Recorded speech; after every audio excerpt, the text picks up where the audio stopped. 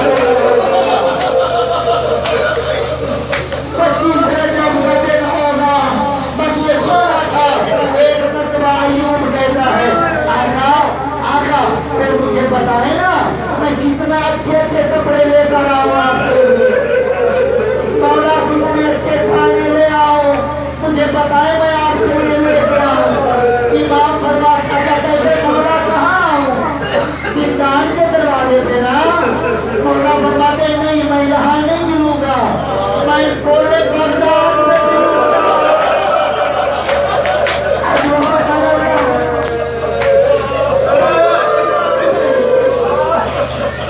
کہتے مولا اچھے لباس لے کر آؤں گا۔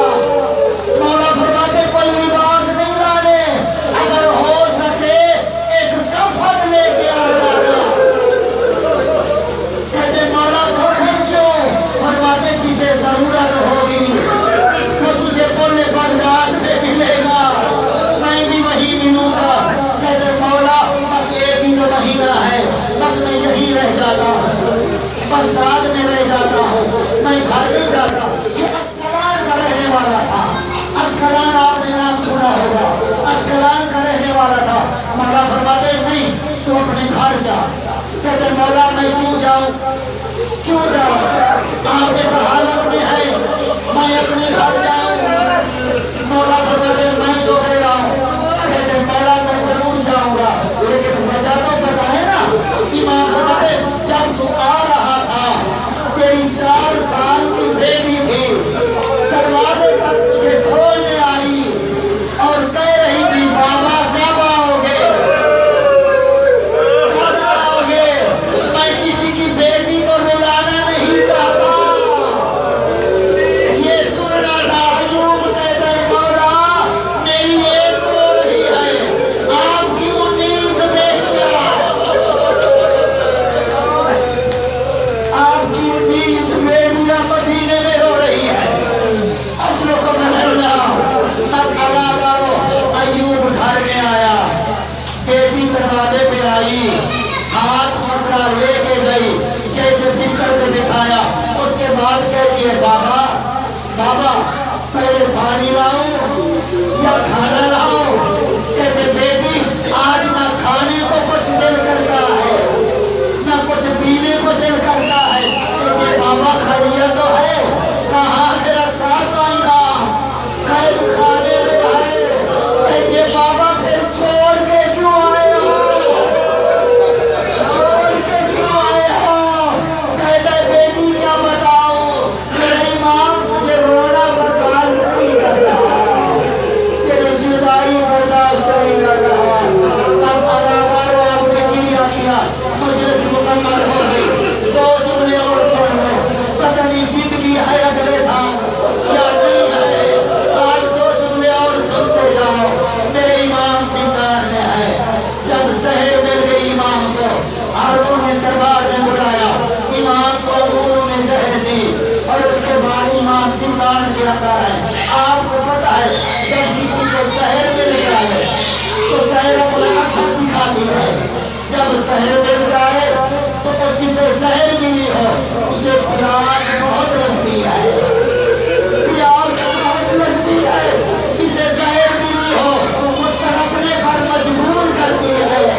میں قربان جاؤں سامنے امام پر، جسے زہر ملی ہے کوئی پانی پلانے والا نہیں ہے۔ میرے امام کا اتنا تنگ زندان ہے، امام تڑپ نہیں سکتے۔ ایک مرتبہ دروازے زندان سے لے کے آئے، یہ میرے زنجیر اتار۔ کہتے مجھے اجازت نہیں ہے۔ امام فرماتے میں واپس آ جاؤں گا۔ کہتے مجھے اجازت نہیں ہے، میں نہیں اتارتا۔ امام نے دعا مانگی، زنجیر خود بخود اتر گئے۔ امام فرماتے تو کیا سمجھتا ہے ہم مجبور ہیں؟ ہم مجبور نہیں ہیں، ہم اللہ کی مرضی کے پابند ہیں۔ بس اگر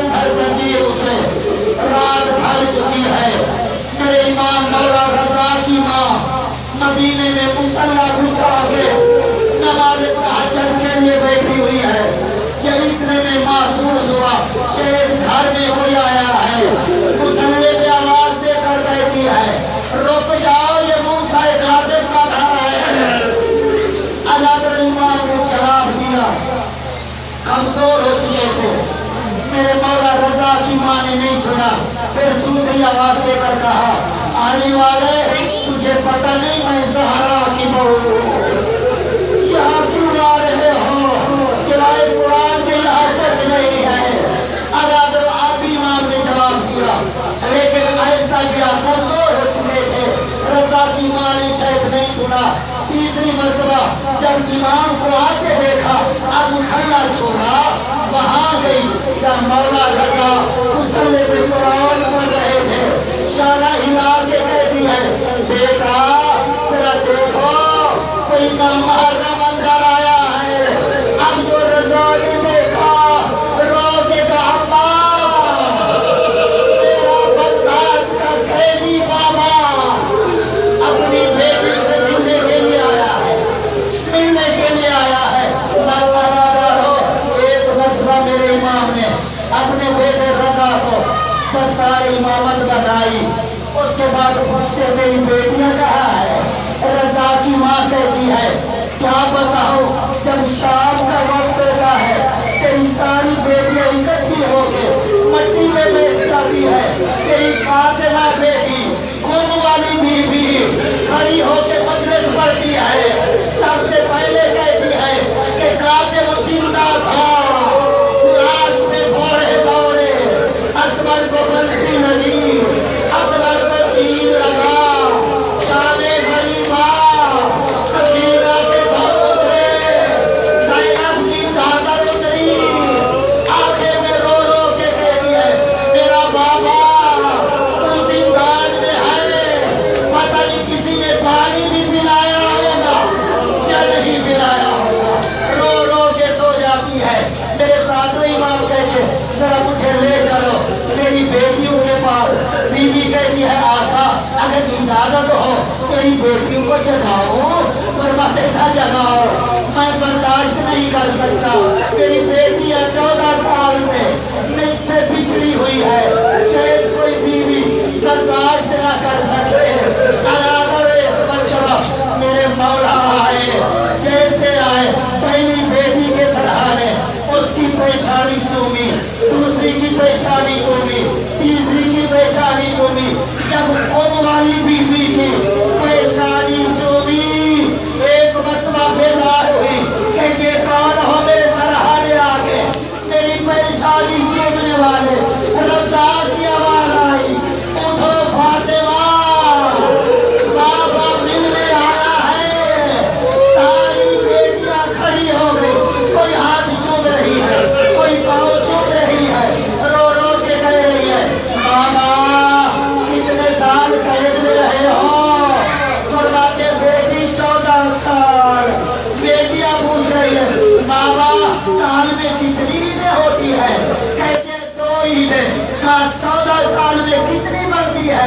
کہا میری بیٹیاں بس میں کیا بتاؤں 28 عیدیں بنتی ہے۔ ساری رو رو کے کہہ رہی ہے بابا ہر عید پہ اربوں کی بچیاں اپنے فاخرانہ لباس پہن کے خوشیاں مناتی تھی، ہم دروازے پہ کھڑی ہو جاتی، رو رو کے کہتی تھی کب آؤ گے بابا؟